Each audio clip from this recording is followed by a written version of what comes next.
A giant empire is collapsing from within, where a single signature can wipe out an entire career and a smile hides a sharp blade. This is the political arena of China, where power is not a crown but the scythe of death, and today we will peel back the facade to reveal the horrifying truth. Beneath the solid and seemingly impenetrable exterior of a rising superpower, China, under the leadership of the Communist Party of China, is actually a chessboard of power with silent but deadly moves. In that world, there is no room for naivety, and no second chances for those who misstep. Power is given and then taken away. Reputation is built on loyalty and erased with a single stroke of a pen, an empire of iron discipline, but also a paradise for cunning interest groups. Cold purges and a deeply hidden financial system spread everywhere. It is not just a political game, but a survival battle, where every step carries the shadow of betrayal and every smile may conceal a sword. But wait, if you think this is just old news, prepare yourself because the truth will send chills down your spine. Purges are happening right now and they could change the world. In today's program, we will delve deep into the darkest center of power in China, analyze the national manipulators, and expose the underground currents quietly shaping the fate of over 1.4 billion people. Let's follow along to see more clearly. When talking about the most powerful political forces on the planet, one cannot ignore the Communist Party of China, the absolute ruling machine of over 1.4 billion residents and the brain behind global expansion ambitions. Since the chaotic years following the Russian October Revolution, this party has continuously grown, now boasting over 100 million members, dominating a colossal economy and controlling one of the most powerful armed forces on Earth. From the outside, the Beijing government looks like an unstoppable machine, a steel empire rushing towards superpower status. But inside that sealed shell lies a covert battlefield where political factions constantly vie for power, leading to daylight executions of leaders at a breathlessly harsh pace. In that world, those who climb to the peak of power fight at all costs to hold on tight. This system is not just a cumbersome administrative machine, but a ruthless filtering and competing engine. Like a Chinese version of the Game of Thrones, every 5 years the National Congress convenes, the moment when nearly 2,400 senior party members gather at Beijing's Great Hall of the People to decide the country's fate. Here, the General Secretary presents a 5-year achievement report, along with new ideology, but it is also when the silent succession battle takes place. They don't just listen and applaud. They select about 370 people for the Central Committee where real power begins. These are the figures who steer national policy, command major state-owned enterprises, and play key roles in the propaganda apparatus controlling society. Although the Central Committee meets only once a year, each session can shake China's landscape from civilian life and economy to global military standing. Behind the media spotlight, beyond carefully edited speeches, China is not truly run by millions of party members, but by a small group of just 7 individuals. But wait, if you think power only lies with the masses, be shocked because the truth is even darker. A group of 7 people can decide the life and death of an entire nation, and we are about to discover who they are. They are the Politburo Standing Committee, the true heart of power of the Communist Party of China. Although they make up only a small portion of the total 370 Central Committee members, this group has the ability to determine policies, the fate of the country, and even the political destiny of anyone. Each member not only represents the party, but also leads provinces. The security, military, economic, and civil apparatuses are everywhere. The Standing Committee is where the coldest, most cunning, and sometimes most brutal minds of the party gather. They review, approve, and sometimes kill policy proposals from lower levels. And if you think that is powerful enough, remember that they are the loyal right hand of the General Secretary, who holds both the political and military fate of China. The title of General Secretary may sound like a dry administrative position, but in reality, it is the highest position in China's power structure. The person holding it controls the party, commands the military, runs the state, and is the sole spokesperson to the world. Currently, this position belongs to Xi Jinping. He has redefined this role toward an unprecedented dictatorship since the time of Mao Zedong. Xi not only held power for 2 terms, but broke that rule, and, by concentrating power in one hand, changed the entire power structure that once had collective elements. Meanwhile, the role of women in the power apparatus remains almost absent. Among more than 200 official members, only 11 are women. This number shows that the path to the top of power in China is still a harsh and thorny male maze. When talking about power in China, people often only mention the Politburo or the General Secretary. But in reality, behind that curtain of power is a complex system of agencies and departments. Each part plays a strategic role in maintaining the comprehensive control of the Communist Party of China over a country of more than 1.4 billion people. At the center of the executive system is the State Council of China, often likened to an administrative cabinet different from the Politburo, which focuses on strategy and ideology. The State Council is headed by the Premier and includes vice premiers, ministers, and heads of central agencies who are the forces implementing policies on the ground. But remember, the State Council is not the supreme body. The Politburo still has the power to veto any decision if it is deemed inconsistent with the party's grand strategy. Alongside this are mysterious underground power machines. The Central Organization Department is the largest political training and purging agency in the country. They not only select cadres but also control the promotion paths of each individual within the system, a machine that produces loyal soldiers for the party. The United Front Work Department, if the Ministry of Public Security controls society, then the United Front controls the thoughts of every elite layer.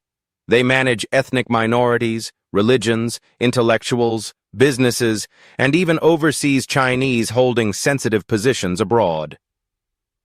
Every influential voice is under surveillance.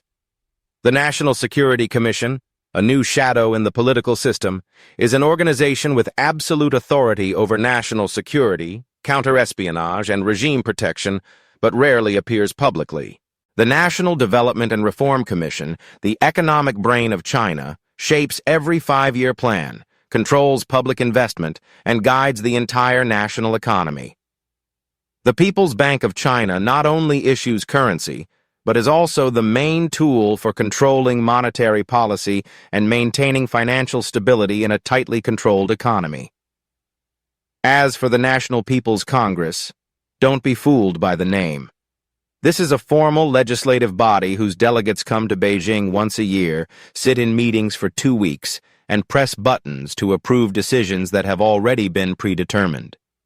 In reality, they are the legal arm that legitimizes all strategies decided in Zhongnanhai. But wait, if you think Chinese politics revolves only around Xi Jinping, wake up, because behind him is a group of political geniuses waiting for their moment, and the truth about them will astonish you. If you think Chinese politics only revolves around Xi Jinping, think again. Behind him is a group of political geniuses. These figures rarely appear publicly, but hold enormous power within the Chinese Communist Party. First is Zhao Leji, chairman of the Politburo Standing Committee, who was formerly head of the Central Commission for Discipline Inspection. This powerful anti-corruption machine has toppled many big tigers. Zhao is a silent strategist, specializing in covert internal purges, and is currently one of the second most powerful figures after Xi. Li Qiang, the current premier, is Xi's closest ally since his time leading Shanghai.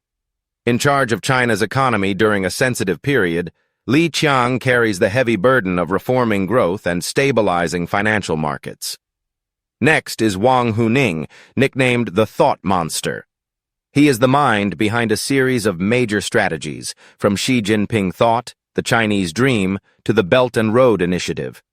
He rarely speaks or debates in the media, but almost no policy escapes his ideological hand. Li Qiang is a rising star in the Politburo. Although young, he has experience in two supreme power bodies, head of the Central Organization Department and now head of the United Front Work Department. The Organization Department is the personnel factory for loyal cadres, while the United Front is the brain-controlling elite social groups and the global Chinese community. Finally, Zhang Youxia, Vice Chairman of the Central Military Commission, directly commands China's armed forces daily in an era of geopolitical tension. This position is almost a lever for war. All the names above are just the tip of the iceberg. But precisely because of their secrecy, we must pay attention to small signals. The disappearance of a face from news reports, unusual silence at major events, may be evidence of silent purges, power struggles, and factional shifts happening behind the doors of Zhongnanhai. But wait, if you think the current power is solid, prepare for a big shock because the past has proven that everything can be overturned in the blink of an eye, and we are about to delve into the period before Xi Jinping came to power. To understand today's Chinese political landscape, look at the period before Xi Jinping took power. After Deng Xiaoping's era, Beijing witnessed a decades-long struggle between two major factions, the Youth League faction and the Shanghai faction. The Shanghai faction brought Jiang Zemin to the political summit, who led China from 1989 to 2002. Then the Youth League faction brought Hu Jintao to power, holding the position of General Secretary from 2002 to 2012. These two factions differed in origin, ideology, and development vision. For many years, they rivaled each other, placing loyalists in key positions, doing everything to maintain influence and eliminate opponents. By the early 2000s, they reached a balance, sharing power and maintaining political stability together. But everything changed when Xi Jinping appeared in 2012. Initially, Xi entered the central political arena as a compromise choice, not fully leaning toward either faction. But once he consolidated power, he quickly broke the two-faction game. Not only did he not simply side with the Shanghai faction or eliminate the Youth League faction, he established a new faction, the Xi faction, consisting of absolutely loyal officials spread evenly from the central government to local levels. From the central organization to the provinces, from the administrative apparatus to the military, wherever there were Xi's people, power sooner or later belonged to him. Along with this wave of appointments came a large-scale purge, reminiscent of Mao Zedong's era, when any sign of disloyalty could be exaggerated into a political crime. And this is how the two-faction order disintegrated, making way for a new era, the Xi Jinping era. But wait, if you think the purges ended with Mao, be afraid because under Xi Jinping, they are even more brutal, and the truth about them will keep you glued to your seat. If you think political purges in China stopped after Mao, look again at the Xi Jinping era. Under his iron hand, power purges happen quietly but ruthlessly, striking directly at the two pillars of the regime, the military and the senior administrative apparatus. Usually, the public only notices something unusual when a familiar face suddenly disappears from an important event. Only weeks or months later is there a dry announcement of dismissal due to corruption. But behind that reason, the truth is often a fierce power struggle. In 2024, a real political storm broke out. 8 out of 205 Central Committee members were removed, and 11 others fell into crisis. Nearly 10% of China's elite apparatus was swept away in just 1 year, a number enough to shock the whole world. That same year, a series of high-ranking military officers fell from grace, from a senior naval admiral to 2 key generals and even the deputy army commander. And don't forget that 2023 also witnessed the quiet removal of Foreign Minister Qin Gang and Defense Minister Li Shangfu from power. But the purge was not only to eliminate corruption, it was also a weapon to remove factional opponents and consolidate absolute power for Xi. And the most surprising thing is that even within the ranks loyal to him, cracks have appeared. Two loyal but competing groups are forming. The Xi'an faction, an idealistic group that fully supports Xi Jinping's ideology, ready to make it their guiding principle. The Fujian faction, those who have been close to Xi since his time as a provincial official, mainly control the military and security forces. If this is true, Beijing is not a solid steel block, but a silent battlefield where even Xi's own family members must be wary of each other. The power structure in China is not just what we see at the top of the tower, but lies beneath the massive administrative apparatus where parallel power networks exist, and sometimes these are the ones creating undercurrents in Zhongnanhai politics. First is the Xi'an faction, the group holding the propaganda and ideological apparatus controlling the flow of ideology. Alongside them is the Fujian faction, a force originating from Xi's years as an official in this coastal province, which still dominates the military and security. Beyond the official political framework, there are powerful peripheral groups, social elites, many of whom bear scars from the Cultural Revolution, but have since restored their status, accumulated wealth, and become a hidden force in society.